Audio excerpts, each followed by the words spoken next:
diz assim o texto sagrado: pois a qual dos anjos disse jamais: tu és meu filho, eu hoje te gerei? E outra vez: eu lhe serei pai, e ele me será filho. E novamente, ao introduzir o primogênito no mundo, diz: e todos os anjos de Deus o adorem. Ainda quanto aos anjos diz: aquele que aos seus anjos faz ventos, e a seus ministros labareda de fogo. Mas acerca do Filho: o teu trono, ó Deus, é para todo sempre, e cetro de equidade é o cetro do seu reino. Amaste a justiça e odiaste a iniquidade. Por isso Deus, o teu Deus, te ungiu com óleo de alegria, como a nenhum dos teus companheiros. Ainda no princípio, Senhor, lançaste os fundamentos da terra, e os céus são obras das tuas mãos. Eles perecerão, tu, porém, permaneces. Sim, todos eles envelhecerão, qual veste, também qual manto os enrolarás, e como vestes serão igualmente mudados. Tu, porém, és o mesmo, os teus anos jamais terão fim. O nascimento do Messias foi o fato mais importante deste mundo. Sem o nascimento de Jesus, nós não teríamos nenhuma chance de salvação. Não seríamos salvos em hipótese alguma. A vinda de Jesus ao mundo mudou a história do mundo e, por consequência, mudou a nossa história. Nós somos o que somos hoje porque Jesus nasceu, porque Jesus veio. A sua vinda foi linda, o seu final na terra foi terrível. A sua ressurreição foi esperançosa para todos nós. Mas se ele não tivesse nascido, a vida que temos hoje seria ruim, pecaminosa e sem nenhuma esperança. Esse texto aqui, irmãos, é lindo. Não é um texto comum que se prega do nascimento de Jesus, mas ele é de uma profundidade ímpar. O autor aos Hebreus, provavelmente o apóstolo Paulo, ele vai transmitir aqui palavras de Deus, vai citar salmos aqui, vai falar coisas maravilhosas. E quando ele vai falar do nascimento de Jesus, ele traz para nós detalhes que exalta o nosso Salvador e nos faz acreditar que podemos confiar e esperar em Deus, e o Senhor vai nos abençoar. Então o texto, nós vamos ouvindo aqui o próprio Deus falando acerca do Filho.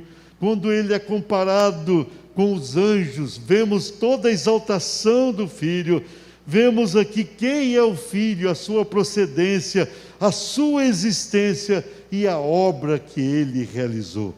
Isto é fundamental para todos nós. Então vamos lá, com base nesse texto, diga assim: o primogênito de Deus. Nós vamos tratar aqui do primogênito. Antes da vinda de Jesus, não havia filhos de Deus.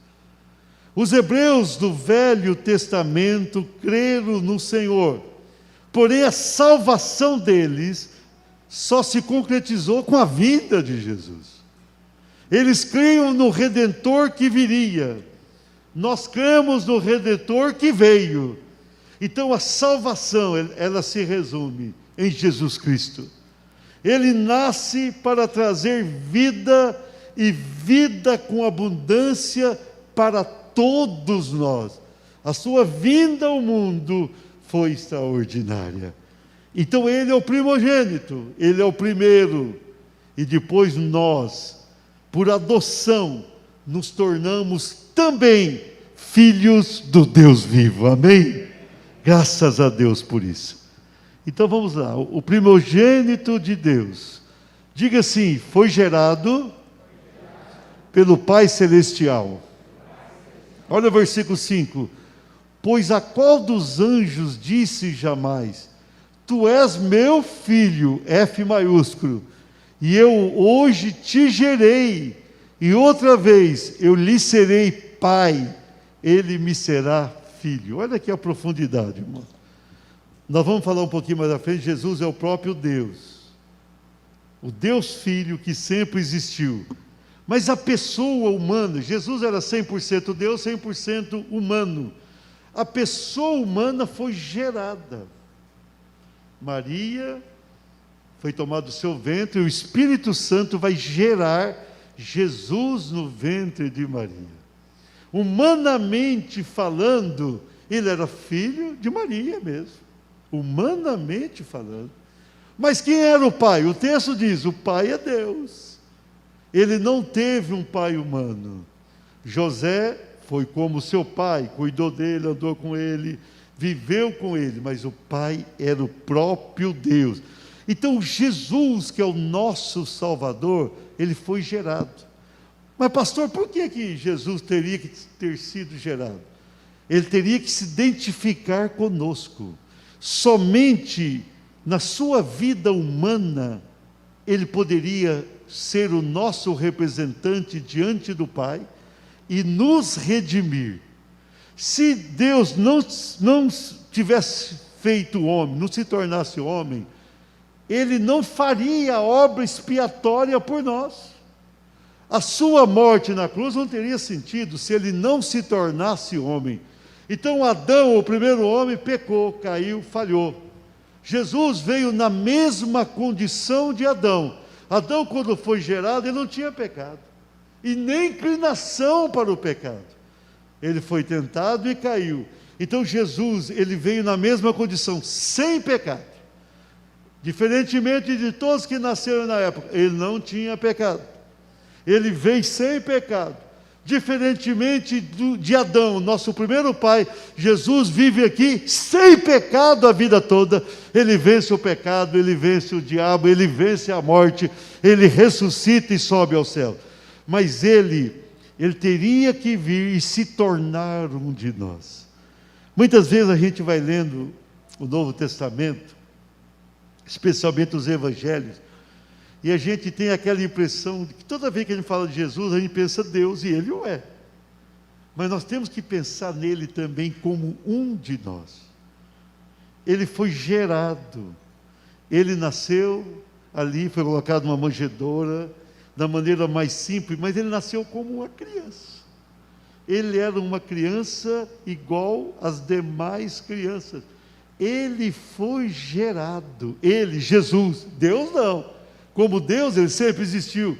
Como Jesus, ele foi gerado. Olha, irmãos, a profundidade do amor, do cuidado, do carinho de Deus para conosco. Ele vai se tornar um de nós. Satanás, ele teve um reinado, entre aspas, forte na terra, até a vinda de Jesus. Quando Jesus vem, ele é tentado por Satanás terrivelmente, e ele vence, e depois da sua morte, ele ressuscita, ele desce às regiões inferiores da terra, e como diz Apocalipse 1, ele toma as chaves da morte e do inferno, as quais estavam com Satanás. O primeiro Adão, ao pecar, ele entregou as chaves. A morte passou a reinar. Se você olha para o Velho Testamento é um período de sangue correndo. Muito sangue. Por quê? Porque Satanás tinha opressão, e ele teve autoridade, porque ele vence o Adão e a Eva lá no paraíso. Aí Jesus vem, Jesus resiste a todas as tentações, a Bíblia diz, em tudo tentado, porém, sem pecado. Ele vive a sua vida aqui vitoriosa, e ele morre em nosso lugar. Quando Jesus estava morrendo, não estava morrendo por causa dos seus pecados, porque ele não os tinha. Ele estava morrendo por mim e por você. Ele nos representa na cruz. Ele estava na cruz representando toda a humanidade caída do Velho Testamento, aquelas pessoas que passaram a crer no Senhor, e a partir do seu nascimento que somos nós.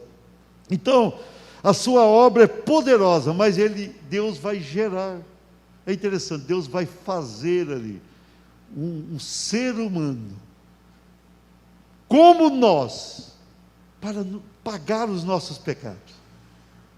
Todas as pessoas que viveram no mundo pecaram. Abraão foi grande, porém pecou. Davi foi o maior rei da história, pecou. Qualquer outro do Velho Testamento, Moisés foi o maior de todo o Velho Testamento, pecou. Lá no Novo Testamento, Pedro se tornou o grande apóstolo, também pecou. Paulo consentia na morte até dos discípulos, pecou. João pecou, todos pecaram, diz Paulo ao Romanos capítulo 3, 23, e destituídos estão da glória de Deus. O ser humano pecou. Aí Deus envia alguém, o Deus Filho, Deus Pai, Filho e Espírito Santo, o Deus Filho se torna um de nós. Ele vem como nós. Como Adão tinha a tendência de amar a Deus e servi-lo e não o fez, Jesus vem na mesma condição, só que ele vence. Ele vence todos os males. E ele vence, ele vai à cruz com autoridade para interceder por nós e para nos redimir. Mas ele teria que ser gerado. Você já pensou o seguinte, olha, alguém se colocar nessa posição, eis-me aqui, vem ao mundo, se torna um de nós. Quando nasce, não tem lugar para ele ficar, vai colocar ali entre os animais, não tem lugar para ele ficar. Ele vai viver aqui nesse mundo auxiliando o padrasto como carpinteiro. Aí o padrasto morre, ele vai cuidar dos irmãos. A vida dele nunca foi fácil. Aí ele começa o ministério dele com 30 anos. Ele vai ficar 3 anos e meio, realizando o seu ministério difícil, atacado por Satanás, toda obra maligna, os religiosos da época contra ele, os romanos contra ele, os gregos contra ele, o mundo contra ele. Mas ele teria que ter sido gerado como ele foi. O dia que Jesus nasceu, uma estrela conduziu os magos lá do Oriente e foi parar onde estava Jesus, porque a partir daquele momento tinha nascido o Salvador do mundo. Amém? Então ele foi gerado, ele nasceu e viveu como um de nós.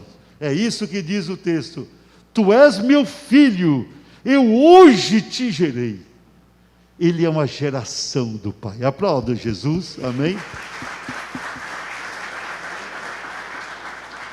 O primogênito de Deus, segundo lugar, diga assim, foi adorado pelos anjos. O versículo seguinte, o 6 diz, e novamente, ao introduzir, Deus falando, o primogênito no mundo diz, e todos os anjos de Deus o adorem.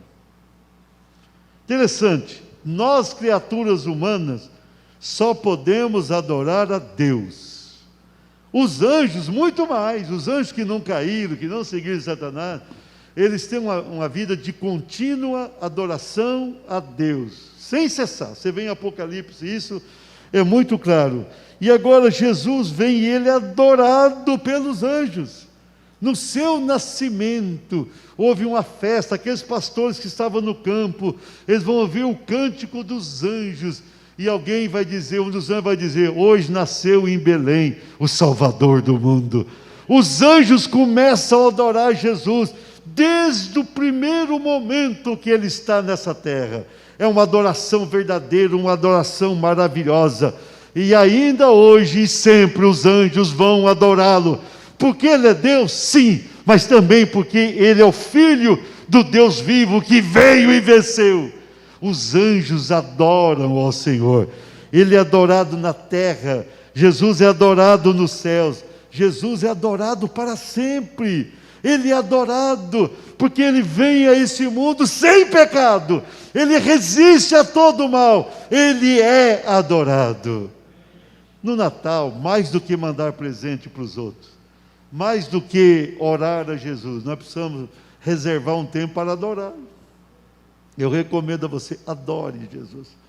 Os anjos adoram o Senhor, nós precisamos adorar. Nós precisamos adorar Jesus por quê? Porque Ele nasceu nesse mundo. Nós precisamos adorar Jesus por quê? Porque Ele veio para nos redimir. Nós precisamos adorar Jesus por quê? Porque Ele é o Deus conosco. O seu nome, disse o anjo a José, será chamado Emanuel. Emanuel significa Deus conosco. Então nós precisamos adorar. É o Filho que Deus enviou ao mundo. É o Filho que veio nos redimir. É o Filho que veio nos abençoar. Hoje nós tornamos filho de Deus. Já pensou, irmão? Você já parou para pensar no privilégio tão grande, tão extraordinário que você tem de ser chamado filho de Deus? Pastor, todo mundo é filho de Deus? Não é, não. Bom seria que fosse, mas não é. Quem é filho de Deus? Quem crê no nome de Jesus, como diz João 1,12. É preciso crer no nome de Jesus. E lá em Romanos, Paulo explica que nós vamos nos tornar co-herdeiros. Quem é o dono de tudo? Jesus. Quem é o herdeiro de tudo de Deus? Jesus. E o que Jesus faz conosco? Ele divide a sua herança. Tudo que existe é de Jesus e agora também é nosso. Por quê? Porque Ele nos faz filhos de Deus. À medida que alguém vai crendo em Jesus que nasceu em Belém, ele vai tendo o direito de ter o nome no livro da vida como uma pessoa salva, e vai mais, e ele vai se tornar o Filho de Deus. Jesus é o primeiro, Jesus é o primogênito, e nós vamos na sequência, e vamos nos tornando filhos do Deus vivo. Agora podemos e devemos adorar a Jesus, mas sabemos que nós temos uma posição extraordinária. Nós vamos caminhar com esse Deus, e nós vamos chegar na glória, e vai chegar um momento nos céus, que Deus vai olhar para Jesus e visualizar o seu primogênito, mas Deus vai olhar para nós, e Ele vai saber, esses aqui são os meus filhos, que também foram gerados pela ida do primogênito à terra. Aplauda Jesus.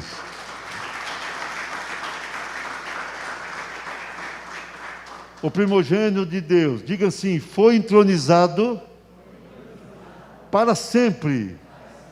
Olha lá o versículo 8. Mas acerca do Filho, olha aqui Deus falando, o teu trono, ó Deus, é para todo sempre. O que Deus está chamando Jesus do que aqui? Diga assim, o teu trono, ó Deus, é para todo filho, todo sempre. Mas acerca de quem Deus está falando isso? Do Filho. Irmãos, isso aqui é maravilhoso. O Filho de Deus que se torna humano. Pensa Jesus, Ele vai apanhar, Ele vai sofrer, Ele vai ter fome, Ele vai ter sede, Ele vai chorar aqui na terra. Ele vai chorar, mas Ele será vencedor. E quando o Pai Celestial vai se dirigir a Jesus, Ele vai dizer, o teu trono, ó Deus, é para todos sempre. Quem que revela que Jesus é o nosso Deus? O próprio Pai. O Pai Celestial revela isso. Jesus é o nosso Deus. Então o nosso Salvador se fez homem, viveu como homem, caminhou nesse mundo como humano, como somos, porque se não fosse assim, Ele não pagaria os nossos pecados. Se Ele não fosse igual a mim, igual a você, Ele não teria autoridade para fazê-lo. Ele não teria como pagar o pecado, porque alguém vai dizer, mas você não é humano. Você não pode representar a humanidade. Você é Deus. Se Ele fosse um espírito e não humano, como que Ele iria para a cruz? Ele não sentiria dor, Ele não sofreria, não aconteceria nada com Ele. Então, Ele teve que se tornar humano. Mas Ele era o Deus conosco. Você poderia me perguntar, pastor, Jesus na terra, Ele usou o seu atributo de Deus? Não, não usou. Ele era o Deus conosco, mas ele, o tempo todo, ele vai usar o poder do próprio Espírito Santo, como diz Lucas 4, que é uma referência a Isaías 61. Jesus, o Espírito do Pai, o Espírito de Deus desce sobre ele, e na virtude do Espírito Santo ele fez toda a obra na terra. Por quê? Porque ele teria que fazer assim. Ele teria que viver aqui como humano, mesmo sendo Deus grande e maravilhoso. A coisa mais linda na história de Jesus é essa. Como diz lá Filipenses 2, ele esvazia-se de si mesmo. Ele vem ao mundo sem usar os seus atributos divinos. Ele esvazia-se de si mesmo. Mas na terra ele era Deus. Ele não usa os atributos, mas era Deus.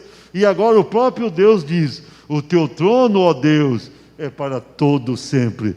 E ele não somente tem o direito do trono para todo sempre por ser Deus, porque ele veio aqui e venceu. Quando Jesus venceu, subiu aos céus, e ele foi à direita do Pai, porque aquele trono estava reservado agora para o Jesus, que tinha vindo e vencido. E lá no céu, ele passa a ser o nosso intercessor, aquele que nos abençoa, aquele que nos traz vida, e vida com abundância, porque ele tem direito ao trono. Ele venceu para isso. E essa é a nossa garantia, amém? Você pode ter toda a convicção: eu estou abençoado. Muitas vezes, quando a pessoa está passando por uma luta grande, fala: será que eu sou salvo mesmo? Não pensa assim não. O teu Salvador já pagou o preço na cruz, você é salvo. Não tem jeito de você perder essa salvação, porque Ele está sentado à destra, à direita do Pai nos céus, num trono que Ele conquistou pelo seu sacrifício na terra e nos salvou. Mas para tanto Ele teve que nascer. Então o nascimento de Jesus era o Deus conosco, era o Deus verdadeiro conosco. Amém? E ele veio como Deus, ele veio como justo, ele veio como eterno, ele veio como eterno para trazer a eternidade para nós, ele veio como alguém justo para colocar a justiça de Deus em nossas vidas, e ele veio como Deus para nos unir ao Deus verdadeiro e nos garantir vida eterna. Aplauda Jesus. O primogênito de Deus, diga assim, foi ungido acima de todos. No versículo 9, amaste a justiça e odiaste a iniquidade, por isso Deus, o teu Deus, te ungiu com óleo de alegria como a nenhum dos teus companheiros. Irmão, Jesus vem ao mundo e ele vai ser ungido pelo Espírito Santo, você lê claramente isso em Lucas 4. Mas é interessante, quando ele esvazia de si mesmo, quando ele nasce com aquela vida humilde, com aquela vida simples, ele está se colocando numa posição inferior a Deus, sendo o próprio Deus. Isso é rico, não é mesmo? É algo realmente muito rico tudo isso, muito rico. É maravilhoso. Jesus chega a dizer: o Pai é maior do que eu. Olha como ele se... Lá em Filipenses 2, ele fala assim, ó, não teve por usurpação ser igual a Deus.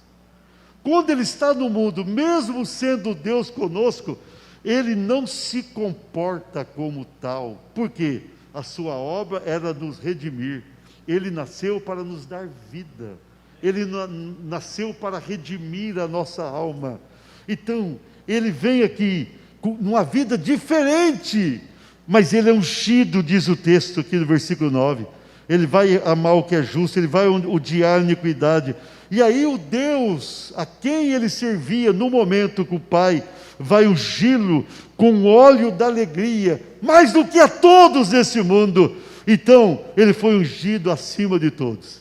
Ele é acima de todos. Ele é acima dos homens. Ele é acima dos demônios. Ele é acima dos anjos do céu. Ele é acima de todos. Ele é maior. Ele é maior. Ele é maior do que os anjos, do que os homens. Ele é maior do que todos quantos já passaram pela terra. Ele foi ungido para tanto. Ele é ungido de Deus. Quem está do teu lado? Esse ungido aprovado. Quem anda com você? Esse que venceu todas as coisas. Esse que nasceu para você viver. esse que nasceu para mudar a tua realidade, esse que veio ao mundo para te abençoar. Ele é ungido do Pai, ele é ungido, aprovado. Ele nasce de uma maneira simples, ele vive de uma maneira mais simples ainda, e ele morre a nossa morte, ele sofre o nosso sofrimento, mas a unção que está sobre ele, ele derrama sobre nós no dia de Pentecostes, e aquela unção vem e enche as nossas vidas e nos faz pessoas mais do que vencedoras. Aplauda o Senhor. Vamos encerrar essa mensagem. O primogênito de Deus, diga assim: foi revelado como o Criador de tudo.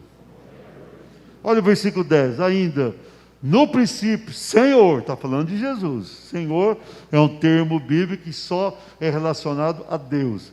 Lançasse os fundamentos da terra. O que Jesus fez? Lançou os fundamentos, ou seja, ele criou. O Deus Filho criou. E os céus são obra das tuas mãos. Os céus também ele fez. E aqui em cima, irmãos, antes desse texto, o versículo 3 diz: Ele, que é o resplendor da glória e a expressão exata do seu ser, sustentando todas as coisas pela palavra do seu poder, depois de ter feito a purificação dos pecados, assentou-se a majestade nas alturas. Ele é quem criou, ele é quem fez o mundo, foi ele que formou o ser humano, e ele veio e nasceu para salvar o ser humano, e ele morreu para completar a sua obra. Olha como é profundo.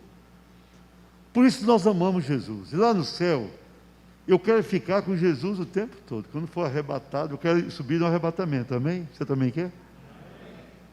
Eu quero ficar com Jesus, eu quero conversar com Jesus. Jesus, o Senhor criou tudo. Aí o Senhor veio ao mundo, viveu como um de nós e pagou o preço da nossa redenção. E agora o Senhor nos arrebata para os céus. Do teu lado eu não saio, vou ficar por aqui, né? Vou fazer a minha tenda pertinho da tua aqui, Senhor. Vamos ficar juntos. Isso é maravilhoso, porque Ele é tudo. Ele é tudo. Muitas vezes olhamos para o mundo e jogamos as nossas fichas no ser humano. Não. Quem é tudo é Jesus. Ele é tudo em todos, todo o sempre. Ele é tudo. Ele é tudo. Ele é tudo para você. Ele é tudo para a tua família, Ele é tudo para a igreja, Ele é tudo, tudo mesmo. Ele é o Salvador, Ele é o Criador da terra, Ele é o Criador dos céus, Ele é o Criador desse universo, Ele criou todas as coisas, nada do que foi feito sem Ele. Ele é o Criador, Ele é o Salvador, Ele é aquele que vai levar a igreja para os céus. Eu tenho dito para vocês, no arrebatamento Ele vai descer até as nuvens para nos receber. E Ele vai entrar nos céus conosco, porque somente Ele é santo. Ele é santo, santo, santo. Por que eu vou entrar no céu? Porque você vai entrar com Jesus. Você vai entrar com Jesus. Quando chegar no céu, o anjo falou assim: que é aquela multidão que está vindo ali? Aquela multidão é uma com Jesus, é a noiva. A noiva se torna um com o noivo, amém? Quando a pessoa se casa, o marido e a mulher se tornam um, diz a palavra. E quando Jesus receber a igreja lá nas nuvens, nós vamos nos tornar um com Ele. A entrada vai ser livre. Você vai chegar lá, vai chegar no céu e já vai entrando para a festa das bodas do Cordeiro, porque aquele que nasceu 2000 anos atrás, Ele vai te levar para a glória. Esse é o Salvador do mundo. Ele salvou, Ele abençoou, Ele é tudo. Então, quando a gente fala, Jesus é tudo para mim, Ele é tudo mesmo. Se alguém te obrigar a falar o contrário, morra, mas não negue isso, porque Ele te criou, Ele te salvou na cruz, e Ele vai te levar para os céus, aleluia. Ele é tudo para você, do começo ao fim. Só que o fim com Jesus não é o fim com Jesus é um outro começo. Aí nós vamos começar a viver a verdadeira vida que nós tanto queremos, um dia teremos a vida eterna, teremos uma vida gloriosa, porque Jesus fez tudo isso por nós. Ele nasceu para ser a bênção das nossas vidas. Por isso que no culto a gente fala 10 palavras, 9 nós referimos a Jesus. Jesus, Jesus. E cada vez que você fala meu Jesus, você está dizendo meu Salvador. Jesus significa Salvador. Ele é o teu Salvador. Ele é o teu Redentor. Ele garante a eternidade para você. Mas ele teve que nascer. Ele nasceu em Belém para trazer a vida que tanto precisamos. Olha aqui na conclusão dessa mensagem. Hebreus 10, 5. Interessante esse texto de Hebreus 10, 5, que é uma reprodução do Salmo 40, do versículo 6 a 8. Veja, o Salmo está aqui em Hebreus. Ó. Por isso, ao entrar no mundo, diz, Jesus falando agora, sacrifício e oferta não quiseste. Está falando com o Pai. Sacrifício e oferta não quiseste. Deus vai rejeitar aquele sacrifício do Velho Testamento, porque eles perderam a razão de ser pela falta de sinceridade. Olha Jesus falando, antes um corpo me formasse um corpo que sempre existiu. Ele não foi criado, ele era o Deus conosco, por isso é chamado de Deus. Ele foi dado a Jesus um corpo me formasse. Ali quando nasceu aquele menino, nasceu o menino com um corpo formado pelo Pai, um corpo para alguém que sempre existiu. Versículo 6, não te deleitastes com holocaustos e ofertas pelo pecado. Agora aqui, irmãos, isso aqui é lindo e maravilhoso, esse versículo 7. Grave aí na tua mente, Hebreus 10, 7. Então eu disse, Jesus falando, eis aqui estou, no rolo do livro, na Bíblia, Velho Testamento, está escrito a meu respeito, lá no Salmo 40, para fazer, ó Deus, a tua vontade. Olha o que Jesus fez. Ele sendo Deus, Deus Pai, Filho e Espírito Santo, ele sendo Deus Filho, e ele sabendo agora que a humanidade não teria chance. Porque quando nós olhamos para o Velho Testamento, nós vemos ali o Abraão tão grande mentindo. É minha irmã, não é minha mulher, assim.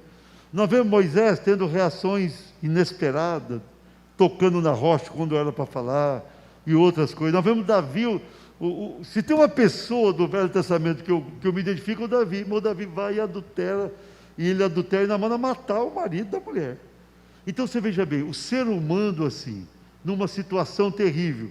E agora, o que Jesus faz? Olha, ele vem, ele nasce no mundo e fala, eis aqui estou. No rolo do livro está escrito a meu respeito, a minha história está ali, para fazer, ó Deus, a tua vontade. Ele vem para fazer a vontade do Pai. Quando Jesus se torna humano, a gente muitas vezes só consegue olhar para ele como Deus, mas naquele momento da sua humanidade, ele vai se tornar igualzinho a você e a mim. E ele está ali naquela condição de sofrer as tentações, e ele sofreu, logicamente que ele venceu, mas ele vai viver aquela vida complexa, e quando vai chegar o momento da sua morte, ele vai apanhar, até chegar na cruz, e quando ele chega na cruz, ele vai ficar 6 horas pregado numa cruz, 6 horas numa cruz, sofrendo o nosso sofrimento, mas ele diz, estou aqui para fazer a tua vontade. Queridos, Jesus abriu mão de tudo. Se você fosse Deus nos céus, você viria para cá para morrer pelo ser humano? Pensa bem, ele veio. Você se sujeitaria a nascer nesse mundo, viver 33 anos aqui, uma vida difícil, uma vida de tanta hipocrisia junto com ele as pessoas? Você faria isso? E você sabendo que teria que pagar o pecado de todo mundo na cruz, você faria isso? Ele fez. Ele veio, no rolo do livro está escrito, eis aqui estou. Quando ele estava em Belém, e aqueles reis magos vieram e trouxeram o presente, olharam para ele a estrela que os conduziu. ali tinha nascido o Rei dos Reis, o Senhor dos Senhores, o nosso Salvador. Você tem um Salvador, porque o primogênito veio. Você é um filho de Deus, porque alguém abriu o caminho. O primeiro, o primogênito, ele abriu o caminho para nós irmos para a glória de Deus. Você irá para a eternidade com toda certeza, por causa do nascimento de Jesus, o teu Salvador. Fique de pé e de pé aplauda esse Salvador. Aplauda bem forte. Aplauda bem forte. Mais forte. Mais forte ainda. O Jesus poderoso nasceu para te salvar.